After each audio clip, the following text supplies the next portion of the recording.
tardes ya. Vamos a comenzar la siguiente ponencia con una de las voces más bonitas que conozco, además con una mirada profunda, misteriosa, preciosa, mágica. David Sentinella. A pensar que estabas hablando de otra persona. Yo no me sentía aludido. Bueno, pues otro placer tener a David Sentinella dando una conferencia que a mí cuando me la propuso me dijo, ¿qué te parece tal? Me encanta. Vudú, mito y realidad, porque todos hemos oído hablar del vudú, pero en profundidad, poquitos lo conocen. Así que no me voy a dilatar más, para que luego podamos tener tiempo para los premios, las fotos y todas esas cosas y ya pues vivir la gran fiesta que estamos viviendo hoy del misterio y de la magia. Os dejo con David Sentinella, vudú, mito y realidad. Bueno, muchísimas gracias. Primero me gustaría agradecer a Victoria Braojos y a la Asociación ASES el que me hayan invitado a este congreso y para recoger ese homenaje al doctor Fernando Jiménez del Oso. Bueno, luego ya hablaremos un poquitín más de él. Pero bueno, agradeceros también a todos vosotros que estéis aquí. Para mí es un enorme placer compartir con vosotros este tiempo. Y para empezar os voy a hacer una confidencia. Voy a ir hablando bastante más rápido de lo habitual en mi caso, sobre todo por unas cuestiones de tiempo. Pero fijaros, Victoria ya ha comentado algo. Cuando hablé con ella para decidir el tema y el título de esta charla, nada me hizo presagiar que nuevamente una catástrofe, en esta ocasión en forma de terremoto, iba a devastar las esperanzas del pueblo haitiano.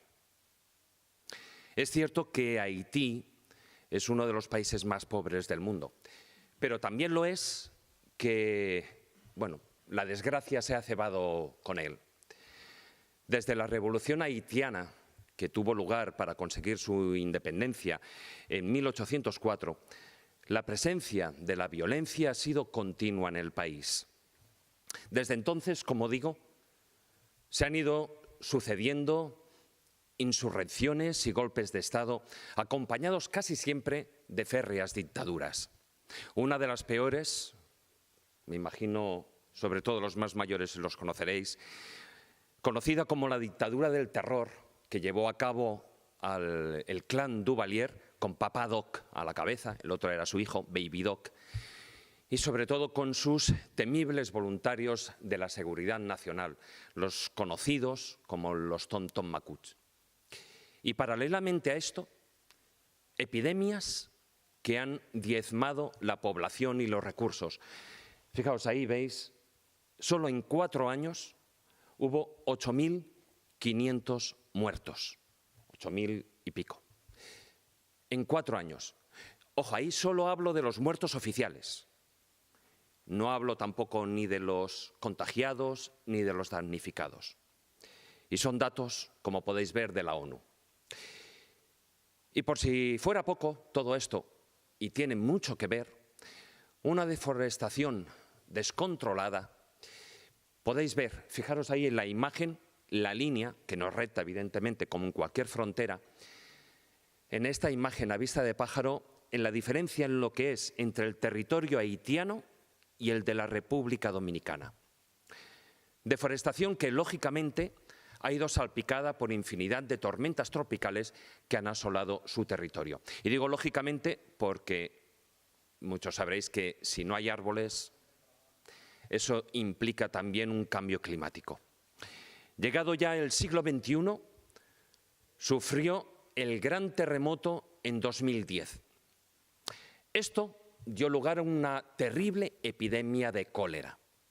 Y tras el paso del huracán Matthew en el año 2016, el país quedó prácticamente devastado, totalmente destruido.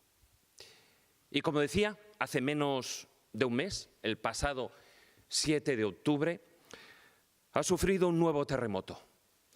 Uno de los más fuertes que ha afectado el país tras el del 12 de enero de 2010, que fue de 7 grados de magnitud, seguido de 3 réplicas también muy potentes que causaron más de 300.000 muertos, además de un número prácticamente similar de heridos, más de 1,5 millones de damnificados y la casi total destrucción de la capital, de su capital, Puerto Príncipe. Vamos, esto, como podéis ver, es un suma y sigue.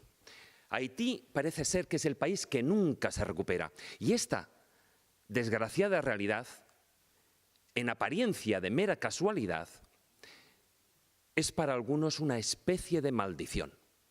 Las nefastas consecuencias del uso y del abuso de las prácticas de magia negra que se han venido realizando en el país durante mucho tiempo, sobre todo durante la segunda mitad del siglo XX. Y de ese tema vamos a hablar durante los próximos minutos. Porque, bueno, a lo largo de la exposición que os voy a plantear a continuación, me gustaría que quedaran claros una serie de puntos que considero de suma importancia. Por una parte, veremos qué es realmente la religión vudú, cómo surge y cuáles son sus prácticas.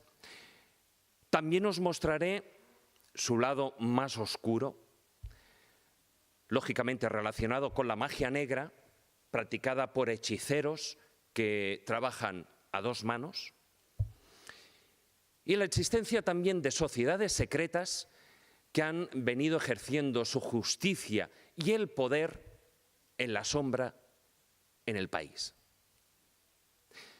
Veremos que el fenómeno de la zombificación es real, aunque no como muchos se lo imaginan.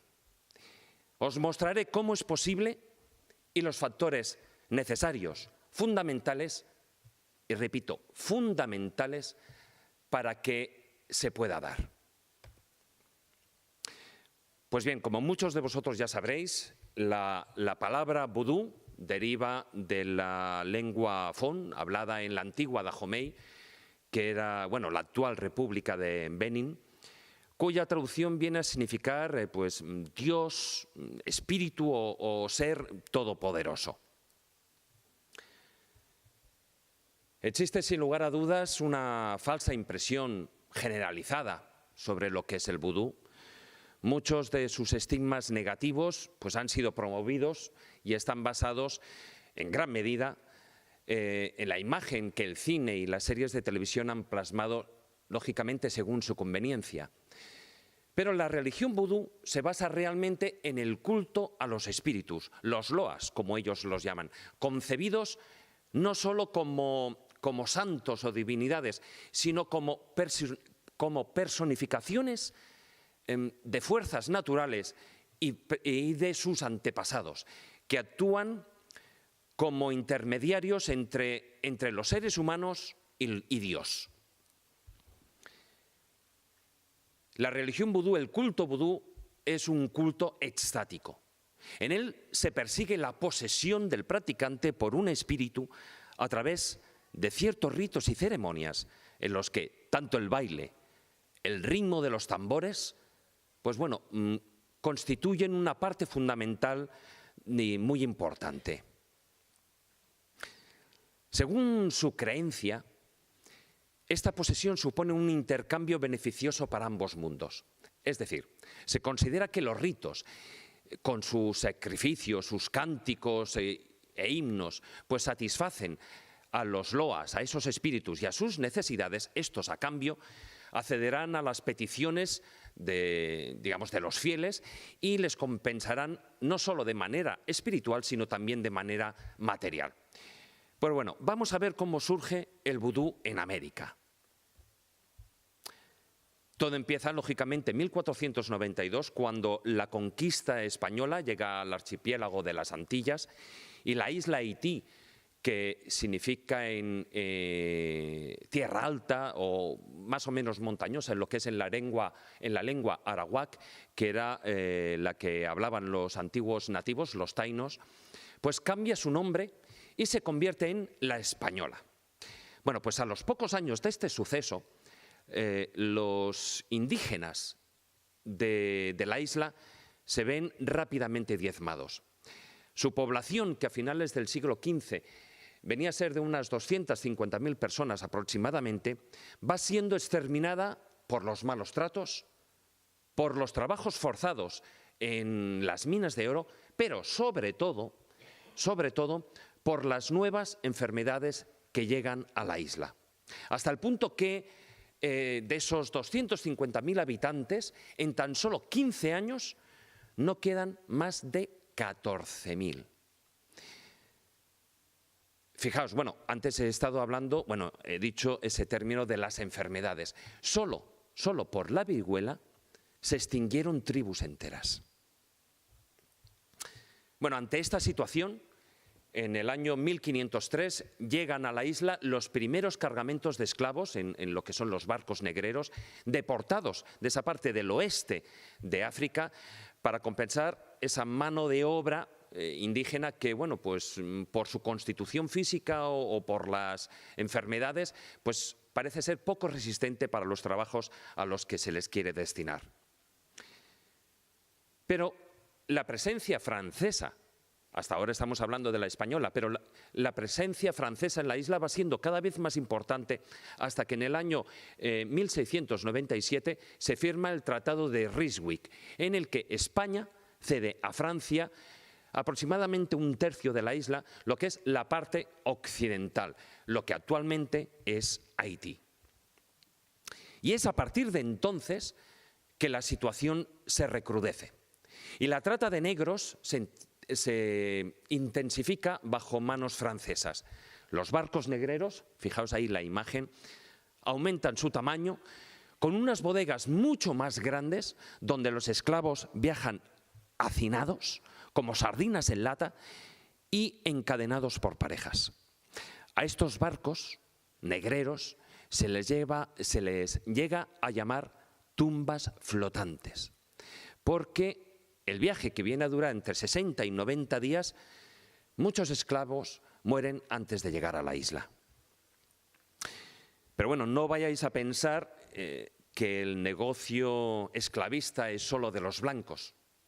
A lo largo del siglo XVII y sobre todo durante la primera mitad del siglo XVIII, son numerosos los reyes africanos que vienen alimentando esta trata de esclavos, y lo hacen a través del trueque, es decir, entregando a los cautivos de guerra y a los declarados como brujos o criminales a cambio de armas, alcohol o perlas. Y lo que es más dramático, convierten la trata en el eje central de su economía. A mediados del siglo ya XVIII, ese Haití colonial, ocupado por Francia bajo un férreo sistema esclavista, contaba con una población de 300.000 esclavos y apenas 12.000 personas libres. Como os podéis imaginar, todos eran o blancos o mulatos. Pero vamos a hacer un poquitín de psicología, es decir, para que la esclavitud funcione, hay que alienar al individuo, es decir, anularlo. Y en este caso lo consiguen a través de la violencia, del miedo y haciendo todo lo posible para que olviden los recuerdos de su cultura y de su procedencia, es decir, de sus raíces africanas. Y todo este proceso empieza ya durante la travesía por el océano. A los esclavos, como decía, que van encadenados de dos en dos, se les golpea regularmente y apenas se les alimenta. Os podéis imaginar con qué fin. Con el propósito de que carezcan de fuerza y energía para rebelarse. A los que llegan vivos, lo primero que se les hace es cambiar su nombre. ¿Os acordáis de la película ¿Cómo te llamas? Kunta Kinte, Kunta Kinte, y al final, después de unas cuantas palizas, se llama Toby en la serie Raíces? Pues esto ya viene de antaño. Se les cambia el nombre africano por uno de raíces cristianas. Y acto seguido son distribuidos por las diferentes plantaciones, mezclando a las diferentes tribus, a las diferentes etnias, con el fin de que el esclavo pierda toda referencia de su identidad, se olvide de su familia, de su linaje, de sus orígenes, en definitiva. Entonces es cuando, despojado de sus recuerdos, de su voluntad, de su humanidad, es cuando vive en la sumisión total. La única religión permitida, por supuesto, es la católica, que sirve incluso para justificar la trata de esclavos. De hecho, la Compañía de las Islas de América francesa, creada para tratar lo que era la trata de los negros, se comprometía a bautizar a los esclavos y a formarlos en la religión católica. Y es que, por ejemplo, tanto los reyes de Francia, lo que era Luis XIII, Luis XIV, como la propia Iglesia, utilizan la evangelización para justificar la esclavitud. Así surge un código conocido como el Código Negro, en el que, bueno, como podéis leer aquí, se estipula que todos los esclavos que se encuentren en nuestras islas serán bautizados e instruidos en la religión católica, apostólica y romana. Prohibimos todo ejercicio público de otra religión que no sea la católica. Además, el Código Negro, este código, prohíbe, por supuesto, las reuniones de esclavos, ya sean diurnas o nocturnas, para impedir la práctica de sus tradiciones ancestrales, de sus tradiciones religiosas africanas. Los esclavos vienen a tener la categoría de bienes muebles, lo que en el argot de la abogacía de derecho se conoce, ¿no? Por lo que carecen de cualquier derecho, es decir, son objetos. Y no pueden disfrutar ni tan solo del ocio o de la familia. Con todo ello, es fácil imaginar que de este código que estamos hablando, de los 60 artículos que tiene ese Código Negro, ninguno se ocupa de los malos tratos hacia el esclavo. Todos los artículos están destinados para que el amo tenga un poder absoluto sobre los negros. Bueno, aquí hay un pequeño detalle que quiero señalar, y es que el sistema esclavista que se crea en el Nuevo Mundo es bastante diferente al que se vive en África, en el que los sirvientes forman prácticamente parte de la familia, ¿no? En el caso de cuando el prisionero es vendido en lo que es el mercado internacional, ya se convierte en una mercancía y se le saca el máximo provecho hasta que muere por agotamiento. Por eso, la duración media de supervivencia de un esclavo en Haití no excede los 7 años. Los amos, lógicamente, lo saben, pero también saben que mediante la trata pueden conseguir nuevos esclavos. Fijaos, en este contexto que os estoy planteando de desarraigo violento, de control absoluto de todos los actos, de la pérdida de identidad y, sobre todo, de una parte que les fastidia mucho, que es esa imposición del cristianismo, tiene lugar un suceso inevitable. Y es que los esclavos recurren a su memoria ancestral, a esa parte más oculta de su ser, en el que intentan volver a las tradiciones culturales, a las tradiciones religiosas, que se convierten en una fuerza de supervivencia, ¿no? Tanto a nivel individual como a nivel colectivo. Y entonces, a escondidas, empiezan a celebrar sus reuniones de culto invocando a esos espíritus ancestrales, a esas fuerzas sobrenaturales, y lo hacen a la sombra de las iglesias, camuflando dicho culto dentro de los sacramentos del catolicismo y de la devoción hacia algunos santos, es decir, con los que establecen una especie de correspondencia con lo que son sus loas, ¿no? Esos espíritus o genios sobrenaturales que forman parte del panteón de su religión. De esta manera, el vudú nace como una religión sincrética procedente de los cultos animistas de las tribus de África Occidental, sobre todo lo que es la franja de Benín, de Nigeria, de Togo, mezclada con la religión católica, y que además se adapta muy bien a los cultos nativos que ya había en América. Con el tiempo adquiere también diferentes formas dependiendo de la zona donde va evolucionando, es decir, así como tenemos el vudú en Haití, También tenemos la regla de Osha o la santería, por ejemplo, en Cuba. Tenemos el obeaje en Jamaica, la umbanda, la quimbanda, el candomblé en Brasil, etcétera, etcétera. Bueno, también, aunque la práctica del vudú se concentra básicamente en la zona de Haití, se difundió también en Francia, en Canadá y sobre todo en una parte de Estados Unidos, todos lo conocéis, lo que es la zona de Nueva Orleans, debido, pues, por una parte a la cercanía geográfica, también al idioma, estamos hablando de esa lengua francesa, y, como no, lo que es la hilazón, ese comercio de los esclavos. En la actualidad se estima que hay más de 60 millones de personas en el mundo que practican la religión vudú, de los cuales un mínimo de 4 millones viven en Haití. Haití viene a tener una población de 9 millones y medio. Y ya metidos en arena, en pleno ya en el vudú, las ceremonias se desarrollan habitualmente en estas construcciones, que ellos las llaman los junfor.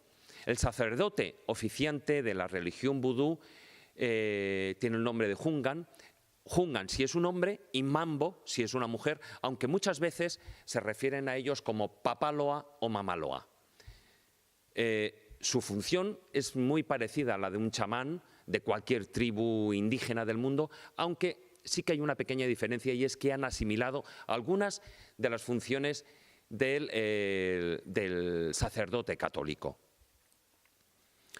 A diferencia de lo que sucede en otras religiones, no existe una jerarquía entre el Hungan y las Mambo, es decir, ellos actúan por su cuenta y, dependiendo de sus curaciones que vayan realizando o a los espíritus que hayan conseguido materializar en sus ceremonias, pues de eso dependerá pues su clientela, dependerá el dinero que vayan obteniendo y la fama, por supuesto.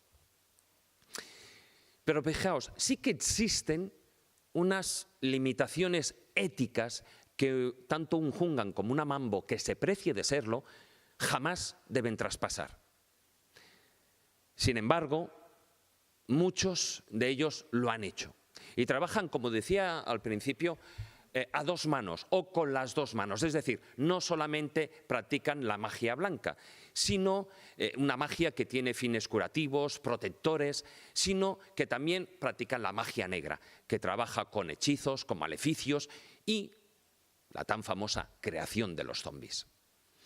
Fijaos, durante las últimas décadas, antropólogos, etnólogos, se han venido preocupando por resaltar de una manera especial esos interesantes aspectos religiosos y culturales que tiene el vudú. Sin embargo, no se puede obviar que muchas de sus prácticas tienen un carácter netamente mágico e incluso en ocasiones hasta oscuro.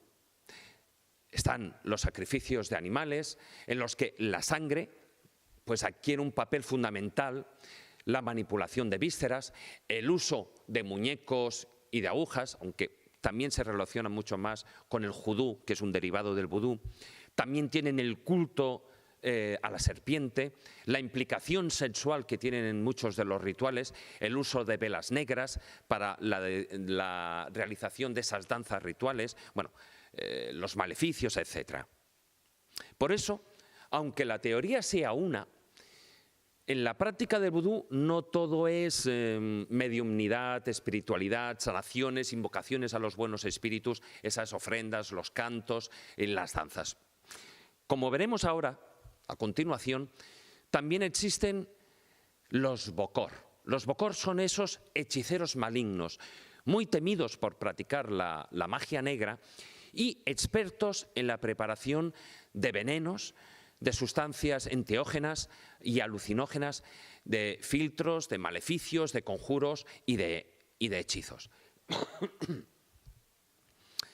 Es por ello que, ante la posibilidad de que alguien quiera hacerles un hechizo, todos los haitianos poseen talismanes, poseen contrahechizos y usan toda clase de protecciones mágicas. Y es que el creyente vudú vive en un mundo en el que no distingue lo natural de lo sobrenatural. Para ellos todo es realidad. Cualquier practicante de vudú admite la existencia de los zombies. Según su creencia, el zombi es un muerto vuelto a la vida por un hechicero para convertirlo en esclavo.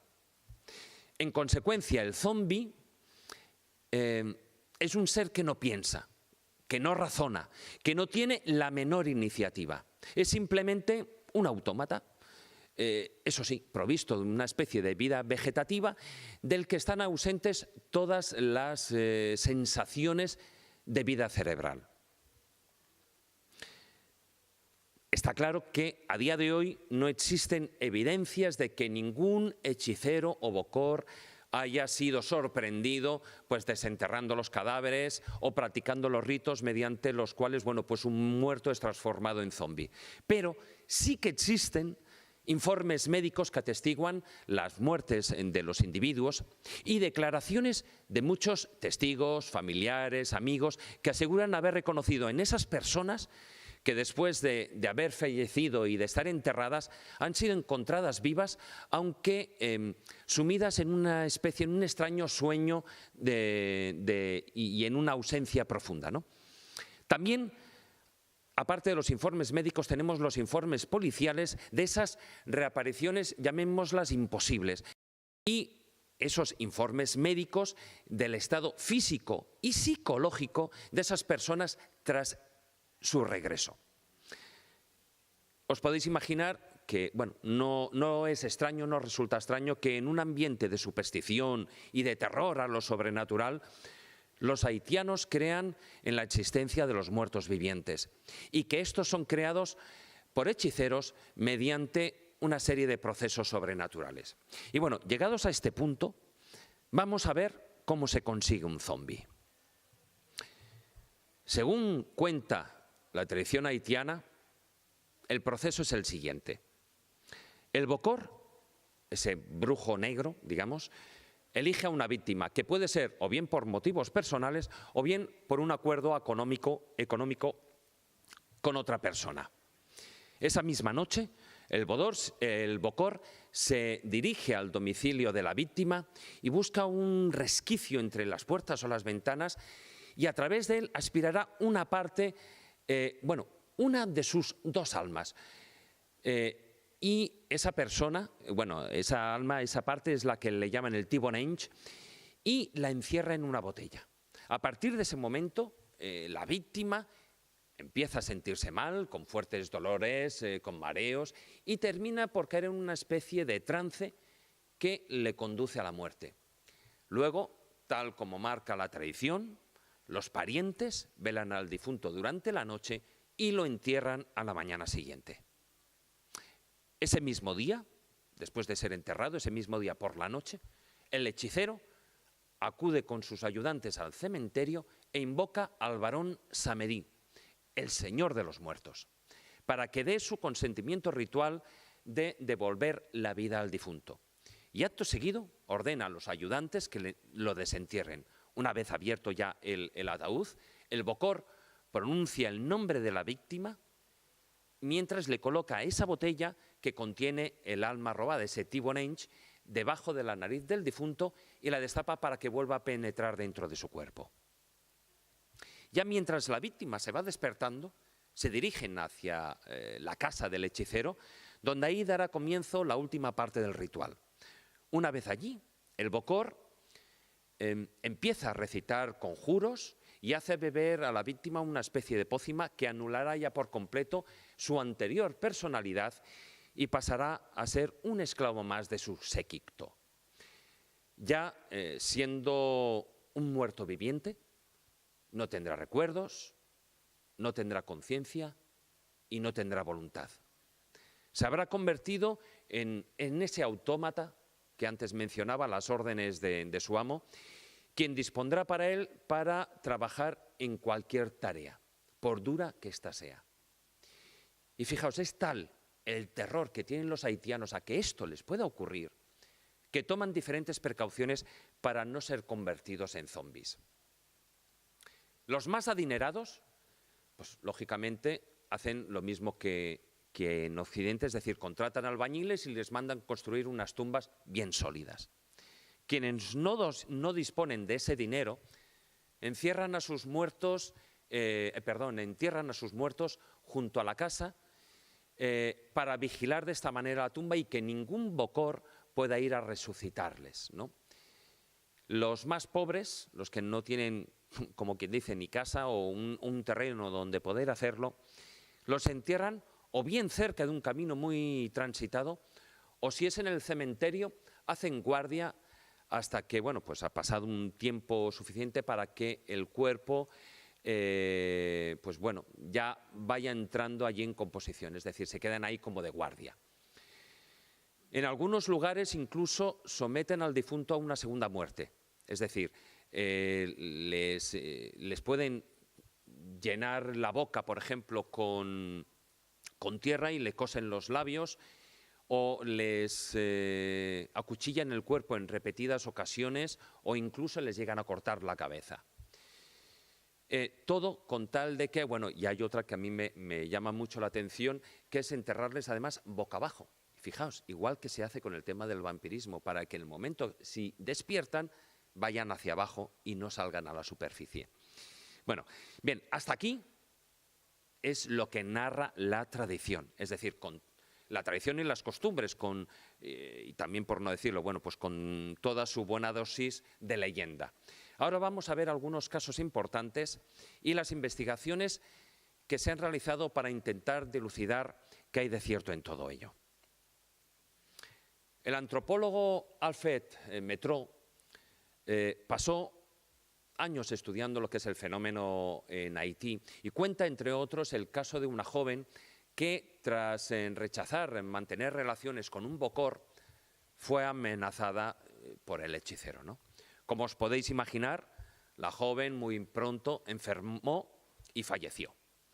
Por alguna razón que se desconoce, bueno, pues la enterraron en un ataúd muy pequeño, por lo que, como no cabía el cuerpo, le doblaron el cuello. Y al hacer fuerza para meter el cuerpo en el ataúd, una de las velas que estaba allí cayó dentro y le quemó parte del pie. Bueno, pues años más tarde, la gente aseguró haber visto junto a la casa del bocor a esta joven. Ya no era tan joven, pero era perfectamente reconocible por su encorvamiento y porque andaba descalza, dejando a la vista, bueno, pues esa quemadura en el pie, ¿no? Esa marca. Según se dijo, el brujo la había convertido en zombi y la tenía tanto en calidad de amante como de criada. Fijaos, así definía el fenómeno zombi. Un zombi permanece en la misteriosa zona entre la vida y la muerte. Se mueven, comen, oyen a los que les hablan y aún hablan, pero no tienen memoria ni conocimiento de su condición.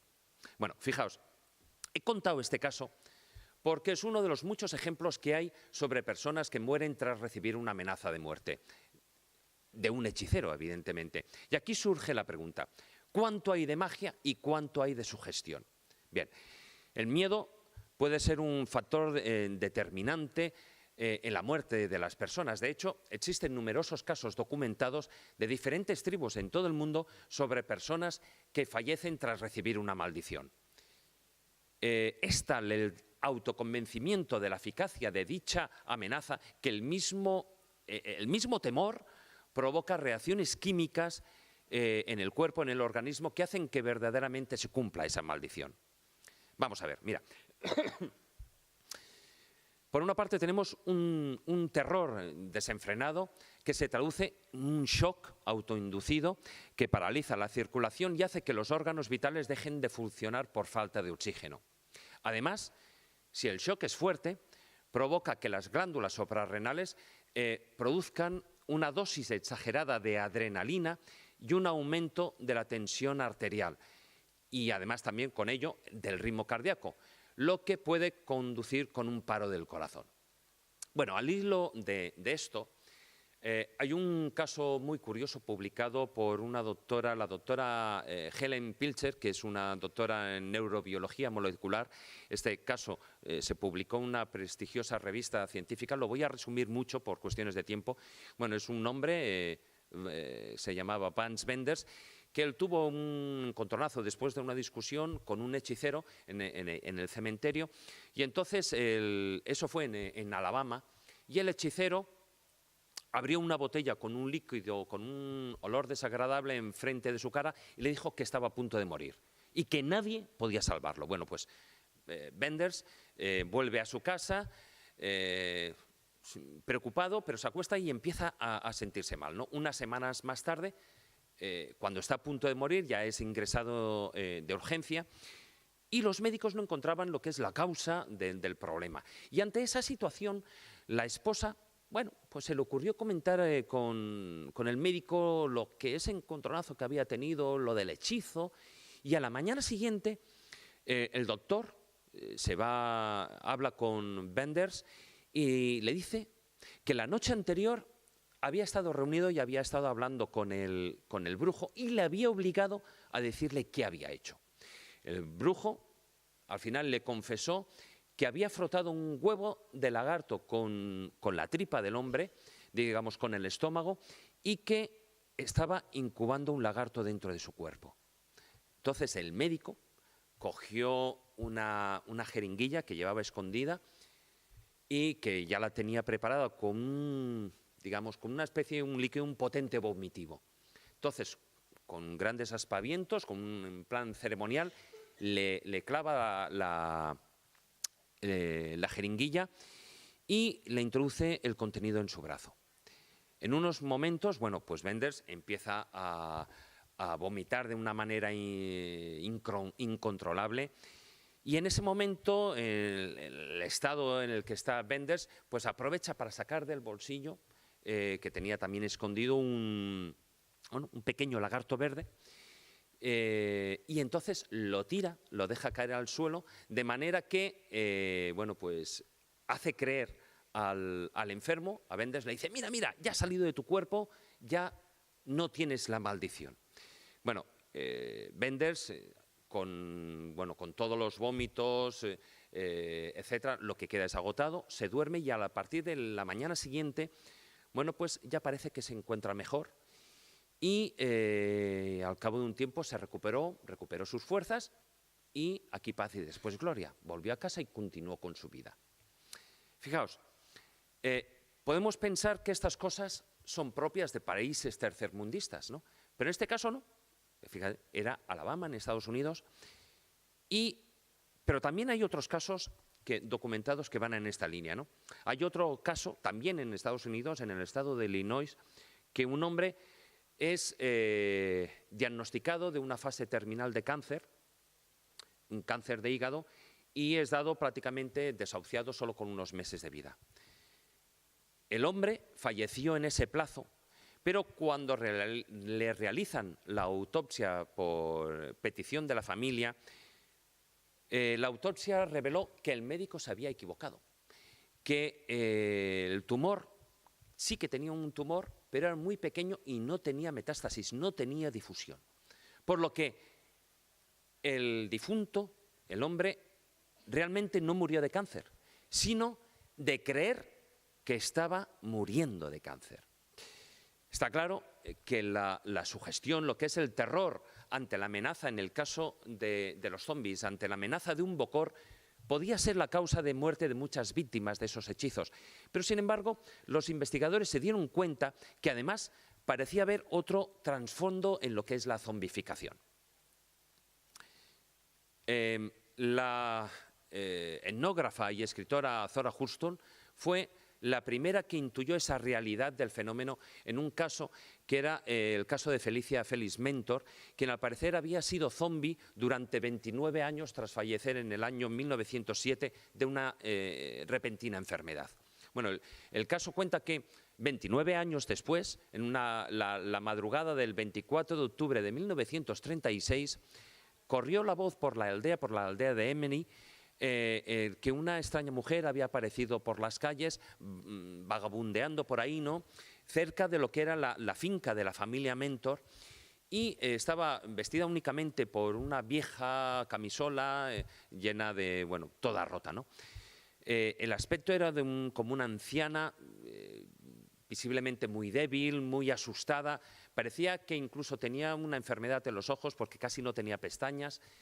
La luz le molestaba muchísimo y se había medio cubierto el rostro con un trapo. Vale. Pero al acercarse a la casa, tanto el marido como su hermano pudieron reconocer en ese rostro a quien era Felicia. Y, bueno, evidentemente la daban por muerta desde hacía 29 años. Una vez en el hospital, cada vez que alguien se le aproximaba, la mujer, digamos, empezaba a temblar, se encogía, como si esperaba algún tipo de maltrato. Esta Zora Hurston, después de visitarla, ella escribió en su impresión en el hospital y dice: la mujer ofrecía un espectáculo horrible. La mujer ofrecía un espectáculo horrible. Su cara estaba lívida y sin expresión, con ojos de muerto. Los párpados blancos rodeando los ojos, como si se los hubiera quemado con ácido. No se le podía decir nada ni oír una palabra de sus labios, sino solo mirarla.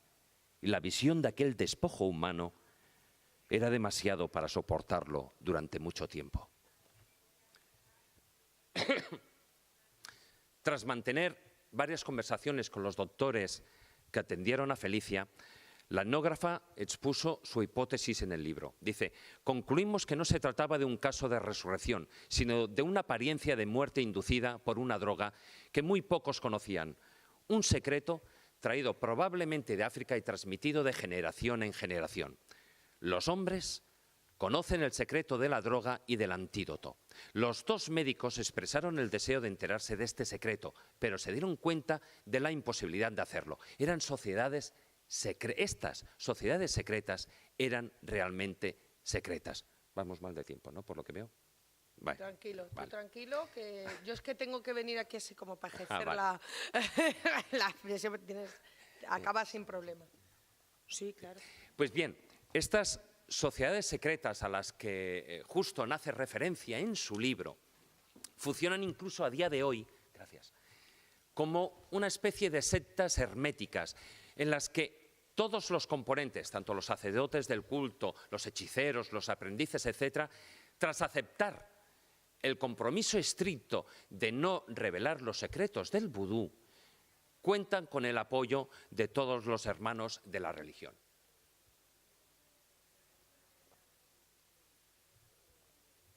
Estas sociedades en realidad son pequeños feudos que se hallan por encima del poder militar y político de cada zona, donde quien manda realmente es el bokor, que actúa como juez e imparte una justicia paralela, una justicia particular, una justicia tradicional que nada tiene que ver con las leyes que se establecen en los tribunales del país.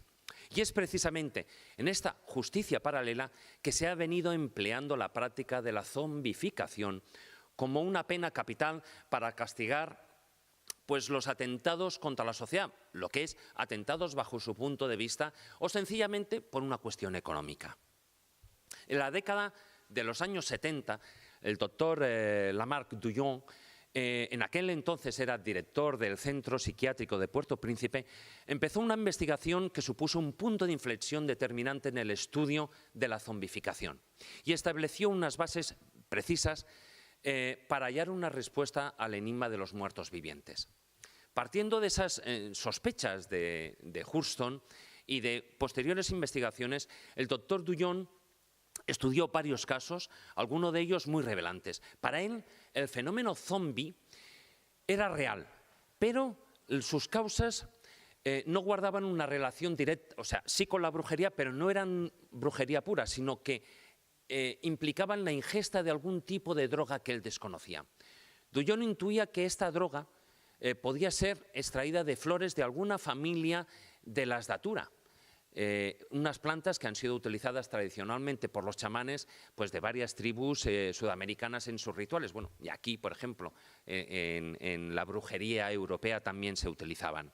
Él decía: estoy completamente convencido de que los zombies existen. Sé que existen porque los he visto con mis propios ojos.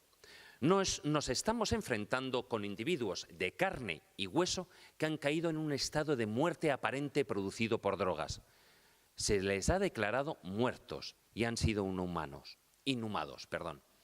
Esas drogas producen un estado cataléptico con el que su pulso y su presión sanguínea son casi imperceptibles. Sin embargo, permiten la oxigenación del cerebro, impidiendo así que se produzcan lesiones mientras son enterrados. Luego son exhumados y reanimados por hechiceros vudú, quienes les administran las drogas, más drogas. Bueno, el doctor Dullón tuvo la oportunidad de estudiar el que posiblemente sea el caso más importante de zombificación, el de Claudius Narcís, quien, gracias a ciertas circunstancias, él logró escapar de esa subyugación. Por suerte, su cerebro no sufrió daños permanentes y con el tiempo se fue recuperando su personalidad. Ya cuento el caso escuetamente por cuestiones de tiempo. Bueno, casi a las 10 de la noche del 30 de abril de 1962, Narcís ingresaba en el hospital de urgencias acusado de una malnutrición, una fiebre elevada, fuertes dolores en todo el cuerpo. Pronto ahí empezaron los problemas respiratorios y el estado empeoró y entró en coma. 2 días después, el 2 de mayo de 1962, fue declarado muerto a la 1:15 del mediodía por 2 asistentes médicos. Estoy dando esos datos porque todos esos constan en lo que es el registro del hospital. Bien, entonces su hermana Angelina, que estaba junto a la cama, bueno, avisó a la familia, identificaron al cadáver, firmaron. En aquella época no sabían escribir, con lo que es la huella del pulgar, el certificado oficial de defunción, y el cuerpo pasó al depósito de cadáveres, donde permaneció 20 horas, y ahí ya lo enterraron. Bien, a las 10 de la mañana de ese día siguiente, toda la familia Narcís daba sepultura en el pequeño cementerio de la localidad. Y bueno, y ahí en principio termina la historia oficial de Claudius Narcís. Sin embargo, 18 años después, en 1980, fijaos que estamos hablando de un tiempo relativamente reciente ya, un hombre con la mirada perdida se acerca en lo que es la plaza del mercado a Angelina y se le identifica utilizando ese diminutivo con el que lo conocía toda la familia, ¿no?, desde que era pequeño. Ella le reconoce inmediatamente y él, a partir de allí, Claudius contó todo lo que le pasó, porque él recordaba su muerte. Dice que un día empezó a sentirse débil, malestar, náuseas, etc., y se dirigió al hospital. Allí él recuerda incluso cómo él no podía ni respirar ni moverse y oye la voz del médico que le declara muerto. Él sabía, en ese momento, que se había convertido en un zombi. Luego él recordaba, según esas declaraciones, él recordaba que unos hombres le habían sacado de la tumba, le habían golpeado, le habían atado y contaba que pasó el tiempo, tal vez días, cuando escuché que me llamaban por mi nombre y el suelo se abrió. Había tambores y gente que cantaba. Me dieron a beber un líquido y entre varios hombres me sujetaron y me maniataron. Luego me golpearon con un látigo, obligándome a caminar en la oscuridad de la noche. Caminamos durante varias jornadas, ocultándonos de día hasta que llegamos a una plantación de azúcar.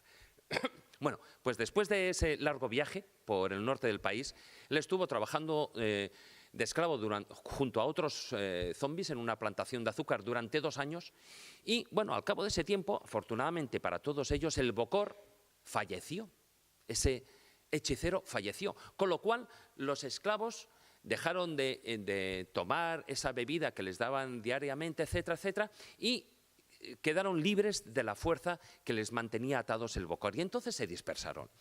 Él, Claudius, dijo que volvió a la zona, pero como sabía que su propio hermano era el que había contratado al Bokor para convertirlo en zombie, ya que habían tenido una fuerte discusión, pues entonces él esperó esos 16 años más que vagó por diferentes zonas de la isla y al enterarse que su hermano había fallecido, pues entonces volvió. Bueno, pues con la ayuda de la familia el doctor redactó una serie de preguntas para comprobar si Narcís era realmente él. Y entonces, bueno, pues hicieron todas esas baterías de preguntas, como digo, ese cuestionario. Bueno, el resultado fue completamente satisfactorio. Y la historia de Narcís fue conocida ya no solo en Haití, salió en los periódicos, sino que no tardó apenas tiempo en traspasar las barreras internacionales y gracias a un documental de la BBC británica, bueno, pues sus declaraciones y su historia dio la vuelta al mundo. Bueno, la gran trascendencia de este caso de Narcís radica en varios puntos. Primero, existen los informes médicos, la constancia registral de su muerte. Había sobrevivido tras sufrir ese proceso de zombificación y con el tiempo y ese apoyo psicológico le había recordado y había recuperado su propia personalidad. Bueno, como veis, es un testimonio de primera mano que con sus declaraciones y esos documentos ofrecen los datos fiables y las pistas importantes para avanzar en esa investigación. Y aquí es donde entra en cuestión Watt Davis, que es un antropólogo, un biólogo y etnobotánico de la Universidad de Harvard, que pasa a ser la pieza fundamental en la resolución del enigma zombie. Davis, tras pasar un tiempo en la isla y conseguir sobornar a varios Bokor para que le entregasen muestras de ese polvo zombie, ese coup de poudre, como es llamado en Haití, él obtuvo 5 muestras. Fueron analizadas en la Universidad de Harvard y se descubrió que en 4 de ellas, cada una que era de regiones diferentes, contenían un mismo ingrediente activo. La tetrodotoxina, que es un anestésico que es 160.000 veces más potente que la cocaína y 1000 veces más potente que el cianuro. Una cantidad tóxica, digamos, pura, del tamaño de lo que podía ser la cabeza de un alfiler, supondría una dosis letal. Bueno, y esta planta, digamos, ese terror de la naturaleza, ¿de dónde sale? Porque no es una planta realmente. Se encuentra de manera abundante en el hígado, en la piel y en los ovarios de un pez conocido como el pez globo, o en Japón se le conoce como fugu. Existen más de 50 especies de este pez, todas ellas son venenosas, que se encuentran en diversos puntos, en diversos mares del mundo, pero tienen que ser de agua caliente y están muy abundantes en la zona de Caribe. Bueno, fijaos cómo es que a pesar de su toxicidad, esta carne es sumamente apreciada en Japón. Allí se cocina y su preparación requiere que los cocineros tengan una autorización especial, un carnet especial, entregada por una escuela de gastronomía oficial por el gobierno que certifica sus conocimientos. Porque si las partes que contiene el veneno no son extraídas como debe ser, pues el consumidor, pues en lugar, bueno, el plato estará muy bueno, pero con total seguridad será el último que vida. Y las muestras de ese polvo zombie también daban otra sustancia, que es la bufotenina. La bufotenina es la que proviene de este sapo, curioso, el sapo Bufo marinus, que tiene un veneno en esas glándulas que podéis ver en la parte de atrás de los ojos, que son unas glándulas llamadas las parótidas. Y bueno, y ese veneno lo que hace es disminuir las pulsaciones del corazón y aumenta esa presión sanguínea, con lo que, bueno, pues provoca esa hinchazón, náuseas. Bueno, también los resultados de las investigaciones y esas conversaciones con los Bokor, antes decía, bueno, se los obligaba a hacer una ingesta al día. Esa ingesta estaba compuesta de una pasta básicamente de 3 ingredientes: de batata, de jarabe de caña y de una planta conocida, ellos lo llaman en la lengua creole, pepino de los zombies. Este pepino de los zombies, que es el que les provoca esa desorientación, esa amnesia, no es ni más ni menos que Datura stramonium, esa potente planta psicoactiva en la que antes hacía referencia y que contiene atropina y escopolamina. Bueno, según los científicos, todos estos elementos activos alcaloides son los que podían servir para contrarrestar eficazmente el veneno zombie y realmente para crear al zombie. Para Davis, y con esto ya termino, este hallazgo que habían realizado, pues cerraba de alguna manera ese círculo en la investigación. Pero porque mientras la tetrodotoxina y la bufotenina proporcionaban esa muerte aparente y esas consecuencias psicológicas que dan peso a las creencias y a los temores de los practicantes del vudú, esa datura stramonium de la que venía hablando, pues neutraliza el efecto de ese veneno e induce a pequeños estados de trance constantes que amplifican en la persona que lo toma ese proceso de ser víctima y de autoconvencerse de la realidad de la zombificación. Con lo cual, el enigma zombie está resuelto. O tal vez no. Un momentito, ya, un minuto. Porque no les voy a dejar así, me matan, ya me degollan. Ah, pensaba que era como para que ahora investigaran. No, sí, pero espera.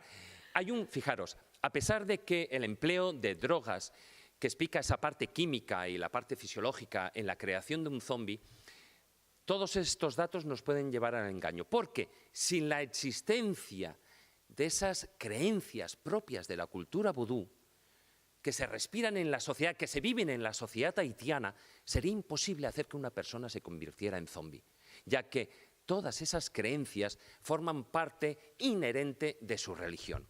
Los haitianos no temen a los zombis, no temen que los zombis les hagan daño.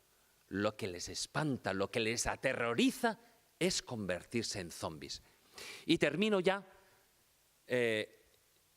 recordando una cosa, y es que algo de lo que he dicho al principio, el creyente del vudú vive en un mundo que no distingue lo natural de lo sobrenatural. Para ellos todo es realidad.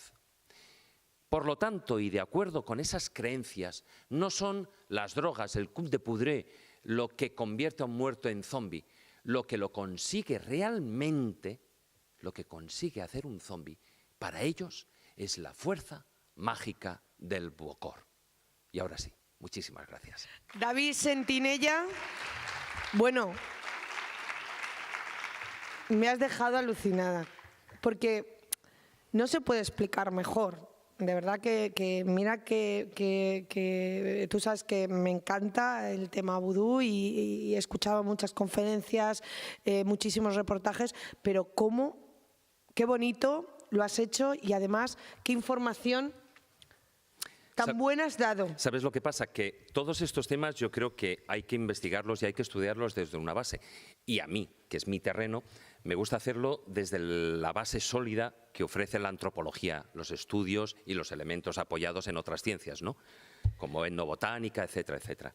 Así es. Bueno, pues ahora sí, y ya que te tengo aquí, que eres la persona perfecta, vamos a comenzar este acto ya de clausura de este primer Congreso Internacional Esotérico de las Ciencias Ocultas y Terapias Alternativas.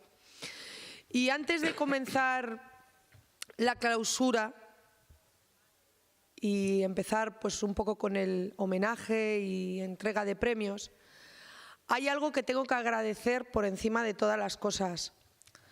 Lo primero, a todas las personas que nos habéis acompañado durante estos 3 días de congreso. Lo segundo, a las personas que habéis estado fuera con vuestros stands representando al misterio, al ocultismo, al esoterismo, dando ese servicio maravilloso que habéis estado dando aquí durante estos días, pero que después desde vuestros centros hacéis y hacéis una labor maravillosa, porque gracias a vosotros, o en mucha parte, gracias a vosotros se ha podido celebrar este congreso, que esperemos que no sea el último y sobre todo que no sea